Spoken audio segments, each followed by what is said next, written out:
Hello അസ്സലാമു അലൈക്കും. ഒരു ടേസ്റ്റിയായ നെയ്പ്പത്തിരി ഉണ്ടാക്കാൻ പോകുന്നത്. അതിനായിട്ട് ഒരു ഗ്ലാസ് പുട്ടുപൊടി എടുക്കുക, ആവശ്യത്തിന് ഉപ്പിടുക, തിളച്ച വെള്ളം അതിലേക്ക് ഒഴിച്ച് വെക്കുക. ഒരു മിക്സിയുടെ ജാറെടുത്ത് അതിലേക്ക് ചെറിയ ഉള്ളി, നല്ല ജീരകം, വലിയ ജീരകം, നാളികേരം ഇതുവ ക്രഷ് ചെയ്ത് ഈ മാവിലേക്കിട്ട് നല്ലതുപോലെ കുഴച്ചെടുക്കുക. ഉരുളകളാക്കി ഈ രൂപത്തിൽ പരത്തിയെടുക്കുക. ഒരു ചീനച്ചട്ടി അടുപ്പത്ത് വെച്ച് വെളിച്ചെണ്ണ ഒഴിച്ച് ചൂടായി വരുമ്പോൾ ചുട്ടെടുക്കുക. ടേസ്റ്റിയായ നെയ്പ്പത്തിരി റെഡി ആയിട്ടുണ്ട്. എല്ലാവരും ഉണ്ടാക്കി നോക്കണേ. ബായ്.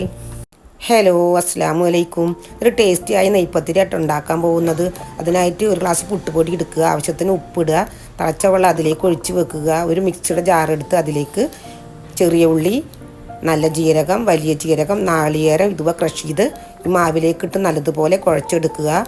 ഉരുളകളാക്കി ഈ രൂപത്തിൽ പരത്തിയെടുക്കുക. ഒരു ചീനച്ചട്ടി അടുപ്പത്ത് വെച്ച് വെളിച്ചെണ്ണ ഒഴിച്ച് ചൂടായി വരുമ്പോൾ ചുട്ടെടുക്കുക. ടേസ്റ്റിയായ നെയ്പ്പത്തിരി റെഡി ആയിട്ടുണ്ട്. എല്ലാവരും ഉണ്ടാക്കി നോക്കണേ. ബായ്.